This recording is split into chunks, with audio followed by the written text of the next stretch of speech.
Guys, nagigising lang natin. Maaga tayo ngayon, 9 AM pa lang. It's Monday. Off day natin. Ay, dami na mga naglalarong kids.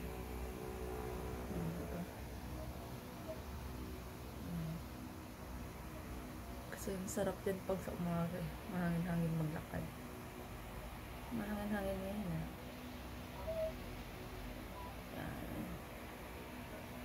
So, it's our off day ngayon. Maaga tayo guys kasi nga mamaya may client tayong 1 PM na eyelashes dito. Kaya kailangan nating maglinis-linis, magayos-ayos. Yun naman ay tsura ko. Diba? So, magluto lang tayo ng breakfast natin. Mag-noodles tayo ngayon. So, ang lulutuin natin is gusto ko naman mag-noodles. Noodles din tayo.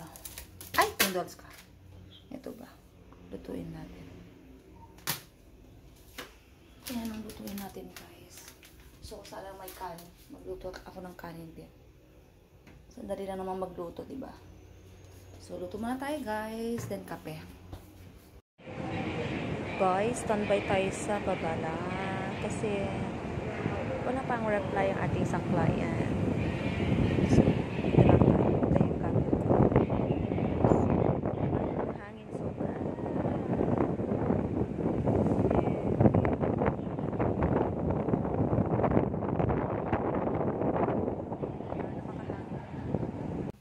guys, kararating natin nag-client sa kabila, no? So, nag-order po ako ng tag dito. Wheels chicken. Then, my keys right there. Habang nanonood ako sa YouTube. Kasi gutom na ako, guys. Mag-alas 4 na. Ito pala yung tanghalian ko. Tapos mamaya magluto tayo mamaya. Para sa work natin. Guys, nakatulog ako. Paggising ko, madilim na. Alas 6 na, guys. Ayan. Parang napagod ako kasi sakit-sakit pa yung puson ko pa naman. So, gising na tayo guys kasi para magluto tayo ng ating babaunin para bukas. Guys, magluto tayo ng beef. Yan. Ito yung mga ingredients. Yan. Tapos of course, sibuyas, bawang, tsaka carrots. So, minarinate ko lang yan.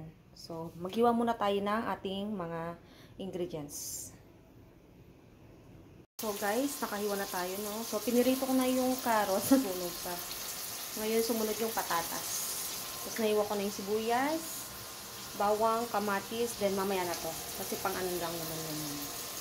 O, diba, guys? So, piprito ko lang to, guys.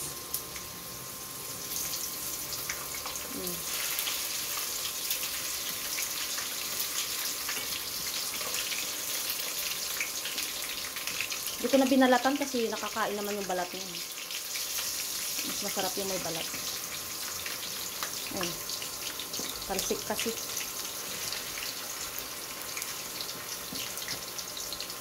Ayan. So, piniprito lang natin yan, guys. Then, tsaka na tayo mag-gisa.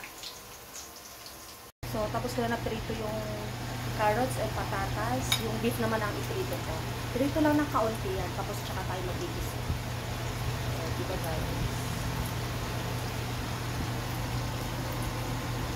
Di mawawala yan pala ng konting sugar pala na kasi lalagyan ng konting sugar. So baka makalimutan natin. So gawin natin dyan. So habang pinapakuluan natin, kasi baka yan guys, nagapisaw natin. Mamaya ako na ilagay yan kasi malambot-lambot naman yan. Medyo matigas ko. Baka mamaya maturog yan. So, yan guys, habang pinapakuluan natin, kakain tayo ng